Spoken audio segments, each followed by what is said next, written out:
तर सगळीजण येऊन प्रिन्सिपलच्या केबिनच्या बाहेर का थांबलेत सांगतो तुम्हाला, चला पुढं. तर जय महाराष्ट्र भावांनो आणि त्यांच्या बहिणी, स्वागत आहे तुमच्या का नवीन व्हिडिओमध्ये. फॉलो आणि लाईक नक्की करा. तर आपल्या प्रत्येकानं आज घेतलं होतं मॅकबुक, म्हणजे काय बघू शकताय तुम्ही. आणि पोरांनी अभ्यास करायला सोडून इथं काय गाणीच लावली याच्यावरती. क्वालिटी चेक करत होती हो, बाकी काय नाही. यांना सवयच आहे क्वालिटी चेक करायची. आणि मग काय सोशल प्रेझेंटेशनच द्यायला लागला होता.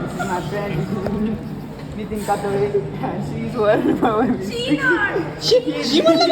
इंग्लिशची चांगली प्रॅक्टिस करत होता. नितीनला ही इज म्हणण्याच्या आधी शी इज म्हणून टाकलं. मग काय नितीन भरपूर तापला आणि महाराज लागला, काय विषयच नाही मग. आणि मग तुम्हाला माहित असेल मॅकबुकला आणि आयफोनला अशी बोटं दाखवली की काहीतरी करते. मग काय प्रिया यात माहेरच आहे, म्हणजे काय बघू शकताय तुम्ही, एकदम खतरनाक प्रकारे करत आहे. आम्हाला काय असलं जमत नाही हो, लडके हे जनाब हमारे साथ ऐसा ही होता. मग आता आमचं प्रॅक्टिकल असल्यामुळे जेवायला काय टाइम मिळत नाही. मग काय कोल्ड कॉफी घेतली आणि मग काय पिऊन मग निघालो आम्ही कॉलेजमध्ये. बघू शकता आता आमचं प्रॅक्टिकल आहे त्यामुळे आम्ही निघालोय. एकदम खतरनाक असा नजारा आहे. नजारा बघत बघत म्हणलं ही पोरं कशी काय इथं आली ती. मग त्यांच्याकडे फिरलो आणि मग त्यांच्याकडे जाऊ म्हणलं जरा. आज यांची बॅच नाही हो, आज हे निवांत येतात. बॅच असते आमचे, म्हणजे रोज आम्हाला प्रॅक्टिकल असते दुपारी सकाळी आणि कडे निवांत. त्याला म्हणलं चल आमच्या बॅचला बसतो का, तर नको म्हणला. जिरली आमची बास, जिरली आमची. तर आमची पण जिरली, पण काय करायचं, पर्याय नाही हो. आणि टाइम तर भरपूर झाला आणि लॅबमध्ये तर मॅडमच नाही, पोरं पण नाही. तर इथं बघतो यांचं वेगळं चालू. आता नवीन फॅशन निघाली. आता पोरी सॅक घेऊन ना डायरेक्ट पर्स घेऊन येतात कॉलेजला. त्यामुळे आम्हाला काय आता सॅकच घेऊन यायला. खरं तर आता दीडचं प्रॅक्टिकलचं टाइम दिलता आम्हाला. आता वाजले होते 1:45. बघू शकताय तुम्ही. आता इथं दीडचं प्रॅक्टिकलचं मेसेज टाकला आम्हाला ग्रुपवरती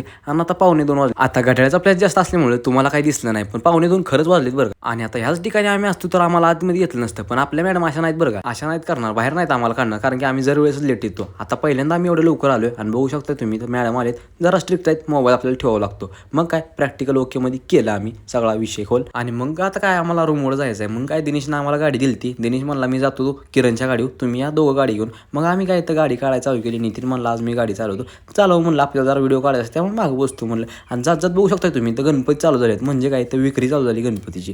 आता पुण्यात असंच असते हो, 1 महिना आधी चालू असते. बॅनरबाजी सगळं चालतं इथं, विषय हार्ड असतो. तर पुणे ही अशी सिटी आहे की तिथं झाडांचं योग्य रीतीने संवर्धन केलं जातं. बघू शकता तुम्ही डिवायडरवर झाड आहेत. इथं असं कुठं बघायला मिळतं का तुम्हाला, डिवायडरवर झाड आहेत. इथं असं एकदम स्वच्छ केलेलं आहे त्यांनी, एकदम खतरनाक आहे. पुण्यामध्ये दहीहंडी कशी साजरी होती तुम्हाला बघायचं असेल ना, तर नक्कीच आपल्या पेजला फॉलो करा आणि लाईक करा. तर ब्लॉग तुम्हाला कसा वाटला नक्की सांगा कमेंटमध्ये.